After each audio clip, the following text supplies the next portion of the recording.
What's up, guys?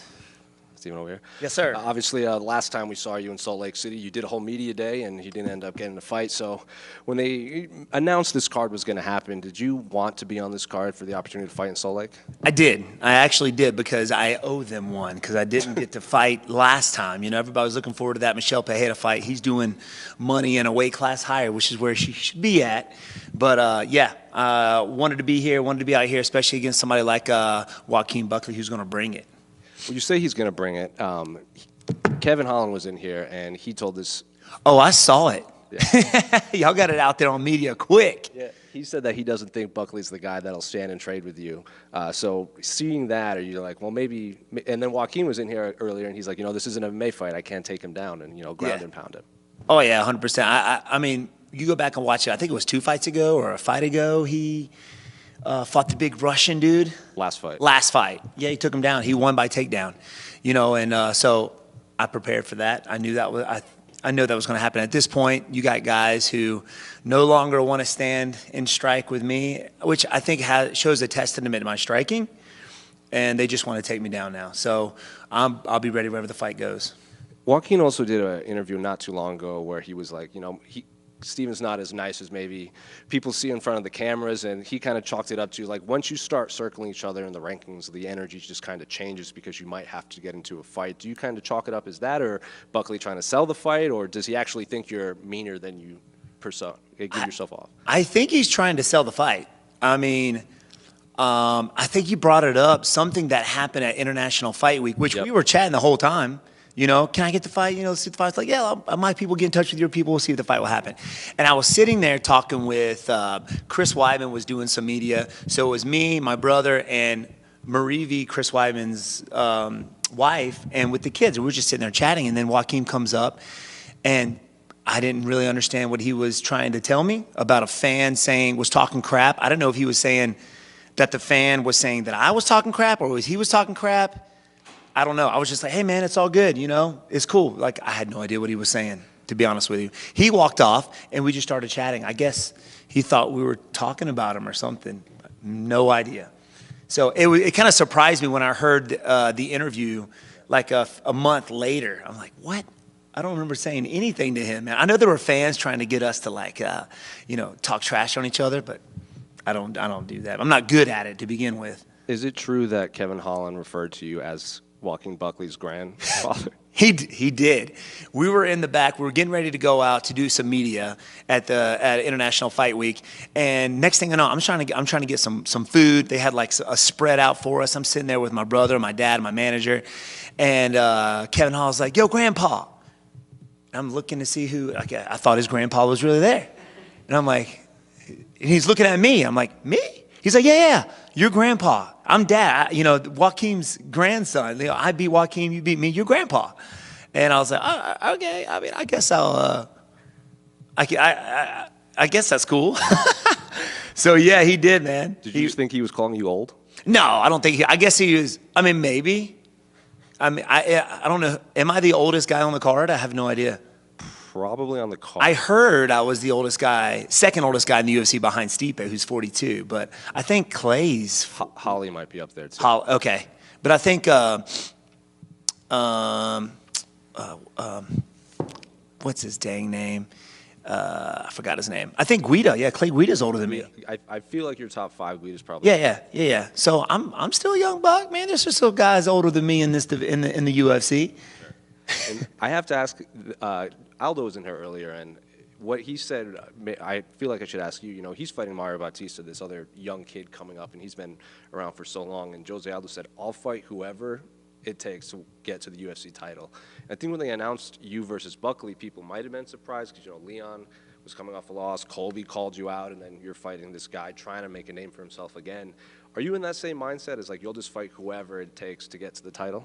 Yeah, man. I mean, I wouldn't say just to get to the title, but there's a lot of guys in the UFC divisions that try to hold on to their spots, I wouldn't be where I am today if it wasn't for Jake Ellenberger giving me a shot, Hendricks giving me a shot, Rory McDonald giving me a shot. And before I fought those guys, I wasn't even ranked, I don't think. But they gave me that opportunity. I'm the type of guy to give these young bucks a chance to come up and see if they got what it takes to go on the top. I mean, I did it with Jeff Neal, Kevin Holland, Vicente Luque at the time, and now Buckley. So I don't mind. My goal is to fight the best fighters in the world. Like when I retire, like who can say, a very small percentage of the world can say that they've done that in this division, you know? So no regrets, my man. I mean, nobody wanted to fight Shavkat, and they were like, "Hey, you want to fight Shavkat? Let's do it." You know? Are you surprised that Shavkat hasn't fought since your fight? Yeah, I mean, I am surprised. I don't know if he was on some injuries or he's just waiting for the right opportunity. But I thought it was going to be him and Ian Gary because they're kind of right there, you know. And the winner of that maybe fights the champ. But no, I don't know how that's going to go. I think they might be giving Shavkat the chance. I mean, he's a tough guy. I think that's a great fight, though. Mm-hmm. Both cancel each other out when it comes to the wrestling, and it becomes a striking fight. I think if it goes early, if the fight ends early, it's Shavkat. But Bilal, man, he's got cardio. He's just as fresh in the 5th round as he was in the 1st. So if it goes the distance, I'm thinking it might be Bilal. And you made your debut 12 years ago on that same card as, Poirier Holloway won. So I guess looking back to the state of the division back then when you had like the GSPs and the Hendricks and the John Fitches to now, like you said, a lot of these people are kind of holding their spot in these rankings. What do you make of the state of the welterweight division now? You have a new champion. A lot of guys aren't fighting each other. Just what do you make of everything going on at 170? Man, it keeps refreshing like after every welterweight fight, right? When for the longest it was stagnant. Like you had the champ and he was fighting kind of the same guys for the past 2 to 3 years, and it's like, come on, man, get somebody else up there. But now we got a new champ, and it's changed within the past like 3 to 4 years. It was Usman, then it was Leon, now it's Bilal. Like, who's next? Is it going to be Shavkat? And I haven't fought since December, so I came down in the rankings. I think I'm ranked number 9 at this point. But I think it's great. I think it's good to keep these guys moving. Keep these guys moving. I don't like it when it's stagnant. So you like Bilal's already calling out Shavkat, he's calling out Jack. He seems to be a champion that wants to fight the number 1 contender. Yes, that's how I think when you get the title, you shouldn't pick. I think you should fight, especially after that first fight, 1 or 2 fights, you fight who's coming up, and then you're able to pick or get that money fight or whatever. But when you get to the title, then you're just like, oh, I'm just wanting this guy right here. I want Conor. It's like you got to kind of earn it a little bit, And then unrelated to this fight, I don't know if I'm going to get to ask you again. What do you make of karate not being in the Olympics anymore? Well, if it was Kyokushin karate, it would still be in the Olympics. You know what I mean? When they got the full contact, I think it was like the last Olympics when the guy got round kicked and knocked out. Like, come on, man. This is a combat sport. If there's a knockout, awesome. Plus, it would stink to get gold, but you won gold by getting knocked out, So I think that had a lot to do with it not being in the Olympics is because of the rule setting. Like, it's a combat sport. Let's go. Y'all should be wanting knockouts. Make it more exciting, more people tuning in.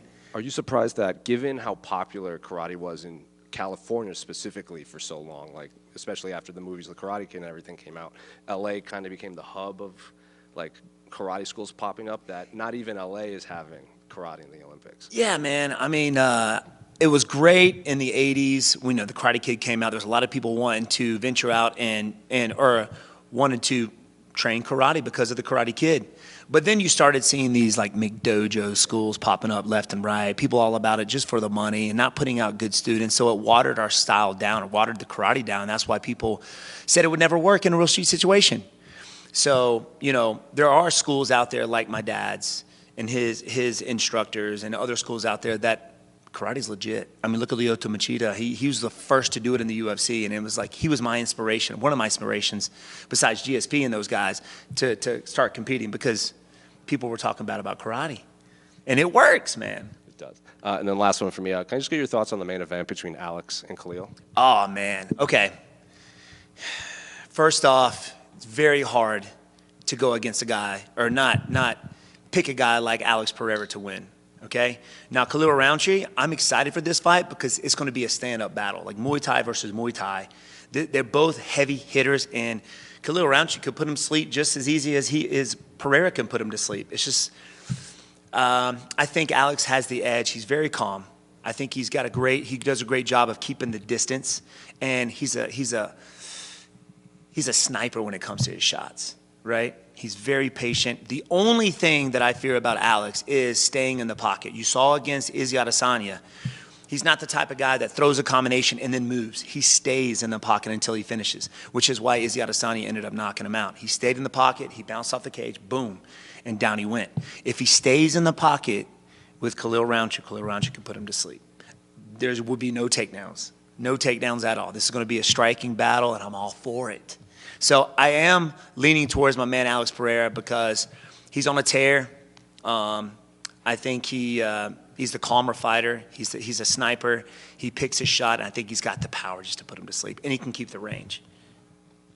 Stephen, right over here. Yes, sir. This is a really small regional MMA question, but there was a small story that came out that on Monday you went out to a local gym and just spoke to a bunch of different fighters here in the state of Utah. I saw a ton of posts about it and a ton of people just saying how grateful they were that on such a busy week, you've got a million other things that you could rather be doing. You're just talking to some of these young up-and-coming fighters. What compelled you to do that? Man, this is why I do what I do. You know, I've been in the martial arts since I was 3 years old. I know what the martial arts has done for me, not just as a martial artist, but just being a good human being. And it's a great lifestyle. And you get these guys who, some of the guys there were on the Contender Series, and they're in the UFC. So, and they're like, man, I look up to you. I'm like, are you kidding me? These guys are karate guys too. Come, pretty close to where I'm from. And to be able to see that amateur, pro level, and even in the UFC, a lot of these guys look up to me, and anything I can do to kind of give back to my community, especially to the fighter. It's a great life. Yes, it's tough. It's hard. But this is why I do what I do, man, just to give back to these local fighters and these up-and-coming fighters who want to make it to the UFC. It can be done. Look at me. I look back. I told my dad when I was 12 years old that I was going to be in the UFC one day. He took me to UFC 3. It was in Charlotte, North Carolina at the Grady Cole Center. And I told my dad then I was going to do this one day. And it's easy, but it's not easy. All I did was just didn't stop. I didn't stop my training. When all my friends are going out partying, I was in the gym training, So it's as easy as that. I mean, it's hard to go through the training. That's the tough part, but just don't stop. And that's what I told these guys. I was like, look, man, you're going to have your wins. You're going to have your losses. But people are going to look at you on how you take those losses and your wins. So that people will remember that. That last question before I ask mine, you have such potent analysis. After the MMA career is over, do you hope to become potentially some sort of a broadcast analyst in some capacity? I know you already do YouTube and things like that, but go even, a step further. I would love it.